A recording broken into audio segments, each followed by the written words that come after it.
Welcome to Gators Daily. My name is John Ingham. We are presented by Fan Arch, and we're talking Gators football every day. April was very fun. April was very exciting. The last 5 months have been very exciting. Our recruiting classes ranked pretty high.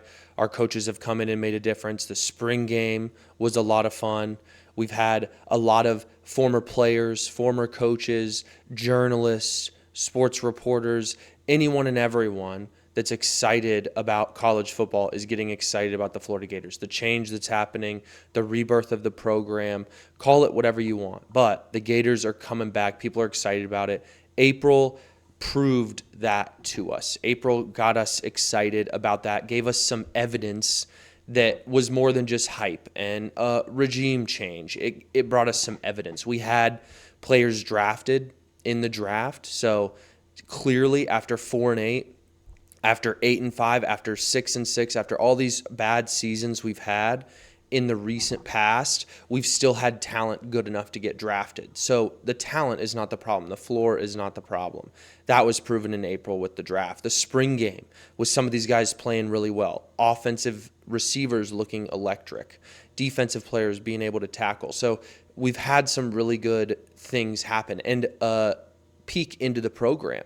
Former players there, 47,000 fans there, the Swamp Open, the excitement there, Summerall coaching, quarterbacks throwing. So April has been really fun. And then the recruiting as well, a recruiting class, the offensive linemen coming in, the 2 tight ends coming in, the quarterback, the 2027 class is really coming together. So April was full of evidence, and the real evidence is going to be winning football games. But when you have a new coach, new coaching staff, brand new coaches all over the place. What evidence can you have? What evidence do you have? And that's pretty good evidence. The evidence that we do have is not a lot, but the evidence we do have points in the right direction. So that's exciting. April was really good for that reason. April was really good because of that. So we don't have to sort of live in this hope and fairy tale anymore. Everyone was really excited, but now we have some evidence. Now we have some receipts to back it up. So Troutwine, he got a lot of hype. He had a guy drafted 14th overall out of Penn State. He's had a couple recruits land. So everything that's been hyped up about Troutwine has landed, has been proven right in April specifically. So I'm excited. The recruiting surge, April was really good. April sort of put us back on the map. People are exciting. People are talking about us again. People are getting excited about us again. Neutrals are. And the weight room, I think they changed something about the weight room, that it wasn't set up. I saw some quote about it not being set up for the guys to get in and out easily. And so again, just like someone in the weight room that's in charge of the weight room, knowing exactly what he wants, knowing exactly how to do it, knowing exactly how to get his guys in the shape that we want them. So Summerall brought over his strength coach, and it wasn't a big deal, but they gutted a few of the weight rooms and changed them and rearranged them in order to fit his liking, to fit the strength coach's liking, because he's the one that's important. He's the one that needs to be worried about it. So all these things happening in April, making it exciting to be a Florida Gator football fan again. May is going to be a little less loud. It's going to be a little more quiet. However, April, we know how Florida has recruited. We've got guys getting drafted even when we go 4-8. Our offensive line coach, who's been the highlight of the coaching staff hires, has gotten 2 big recruits that we would not have gotten. These guys were not coming to Florida without Troutwine. And also, he's had a guy that he just coached and developed get drafted. So the receipts are there. And then what's going to happen? What is May going to look like? We're going to have some recruits commit. We had a guy just commit to South Carolina that we were in the mix for. We've got a running back committing on May 8th that's probably going to go to Georgia, but we're in probably second with a chance at this guy. There's going to be a lot of recruits. I'm thinking our recruiting class could get up to 12 or 15 by the end of the month, because there's a lot of guys that are predicted Florida or committing. May 29th, I think, is a date for official visits. So at the end of May, we'll have some guys coming. coming to see Florida, to see the new weight rooms, to see the new energy, to see the buildings, to see how things have progressed in the last 6 months since Summerall and his staff have been there. So that's exciting, and we'll get to that in a little bit, but also the staff. Who are all these guys that we hired? So one of the things I want to get to in May is figuring out who is on the staff, why they're on the staff, what they're bringing. Are they recruiting? Are they coaching? Are they both? Who are all these new guys? We got plenty of time until the season to get to know this team. We have a brand new staff. So it's not these are the new guys on the staff. We've had a couple change out. This is a brand new staff. We've only got one guy that's still there. We talked about him, defensive line coach Chapman. Why was he still there? Previous video, feel free to go back and find that one and watch that one about the D-line coach who is in the living room with the number one player in the nation in the 2027 class. So a lot of good stuff, but 6 guys followed him from Tulane, followed Summerall from Tulane. 2 of those guys were the offensive and defensive coordinator and have taken steps down. The offensive coordinator at Tulane is now the quarterback's coach. The defensive coordinator at Tulane is now the defensive or the inside linebackers coach. So you've got some excitement there. 6 guys coming with Summerall with his staff. Then you have about 6 guys, 2 from Georgia Tech, the quarterback or the passing game coordinator coach, I think is what he's called, and the offensive coordinator. So he was working under Faulkner, will still be working under Faulkner. And then a couple other guys, the receivers coach from Auburn, a guy from UCF, I believe. So a few other guys from Kentucky that came over because they knew Summerall, Brad White specifically. So he put together a staff. Why did he put it together that way? What are all these coaches doing here? Should we be excited about them? Should we be worried about them? I mean, Troutwine obviously excited about, but what are the other? So what does our staff look like? That's what I want to get to in May. What does this team look like? What does this staff look like? Keep track of recruiting as the recruiting happens, as commits happen. And so who are we getting into? Why are they here? Et cetera. So the different members of the coaching staff and reasons to be excited about them, reasons to be excited about the role they're in, the role they can grow into. I mean, we've already got 2 guys that have been coordinators for Summerall that are on our staff. So if we do really well and these coordinators that we have get head coaching jobs at smaller schools or at SEC schools or whatever it is, we've got guys that could easily theoretically be promoted. Maybe Summerall wants to go in and bring other guys in, but he's got guys theoretically that could step up into that role, that have been in those rooms, that have worked with the players, that have worked with Summerall. Are they going to prove that growth in the next few years to where they can step in? I like that. I like the consistency of the program. Can you hire from within? Can you promote guys from within? So the players are hearing from the same guys. The message is the same. I like that concept. And so we'll see. We'll see what Summerall does. That's obviously way down the road. But who are these coaches? So the Tulane loyalty, who are they? The guys from the SEC, who are they? The Florida ties like Troutwine and Chapman, obviously, who was retained.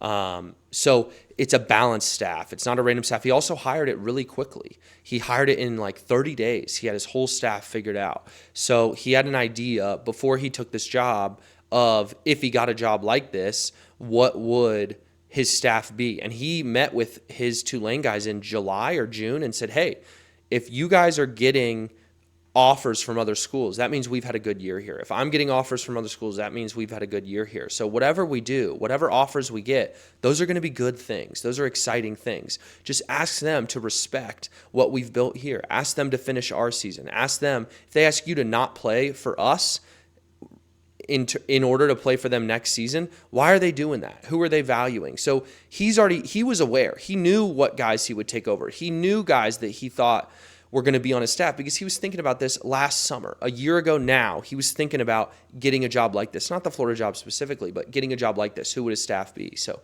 the intentionality and the purpose in which this guy lives his life and runs his career and coaches football programs is awesome. That's what we want as a Florida Gator football coach. We want a guy that's intentional, that's serious, that wants to run a program, doesn't want to call plays because that's what he loves the most. He wants to run the program. He wants Florida to be successful. He wants the Gators to win football games. That's really exciting. So I'm excited for I'm excited for us to get there. I'm excited for those things that we're going to learn about the program in May. I'm excited for figuring out about the coaches, figuring out about the players, figuring out about who these guys are, and where these guys are taking us as a program. I think that's really exciting. I think it's exciting to learn about, exciting to know. So that's what May is going to be. May is going to be a lot of recruiting, but a lot of coaching staff, players. Who are these guys? Who are the important guys? The players will be more towards the beginning of the season, but we have a brand new staff. We got to go through who these guys are. Who have they recruited? Who have they developed? So we'll get into all that as the month goes on. Joe Craddock, the quarterback's coach, the offensive coordinator at Tulane that came over, he's going to be highlighted this week. And then Marcus Davis, the receivers coach that came from Auburn, he's going to be highlighted soon. So if there's a coach that you would like to know more about, if there's a coach that you're curious about, please let me know in the comments, and we'll get a video about that coach. We'll find out about that coach. We did Troutwine, obviously, Chapman. We've highlighted Faulkner and Brad White. So who are these guys that you want to hear about? We're going to learn about all of these guys, all of this staff. So that's exciting. It's fun to learn about them. It's fun to know who's in charge of our team, etc. So when else are we going to get to know them? So once we get to the season, you're going to have, if you've been watching this channel, you're going to know who the coaches are. You're going to know who the players are. You're going to know what schemes they like. You're going to know who's in charge of who. When they flash them on the sideline, you're going to know what they look like, know who they are, where they came from. So we're going to have a complete view of who the staff is. We're going to have a complete view of where they came from, what they offer.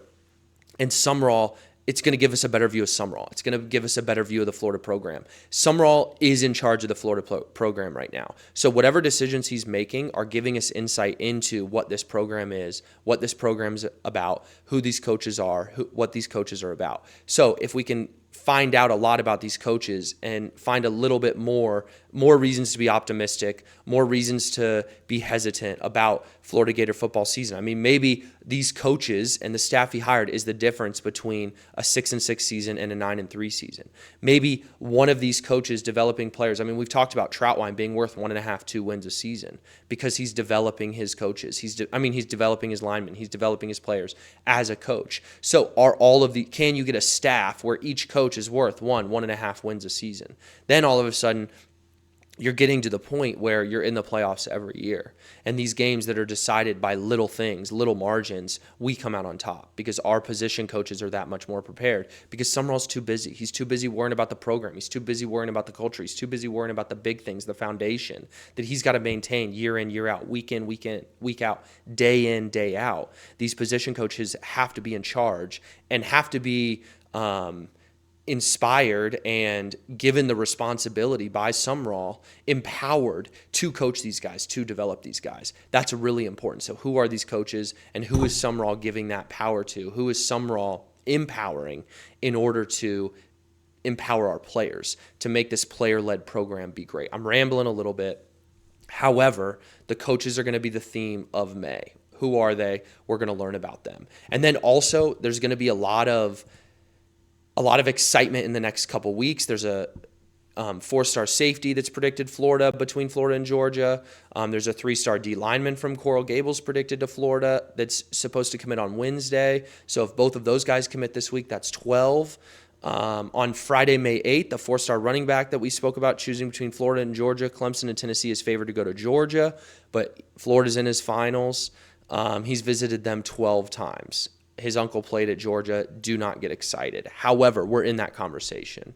So that would be a big shock if we got him and we would immediately go into a top 5 class. And then there's a 2028 quarterback that's supposed to commit soon. Included Florida in his top 6 schools last Friday. He's visited Gainesville a lot. So the quarterback room is getting built. The class is 8th nationally, I think, with 10 commits. There's a couple teams that have jumped us since last week.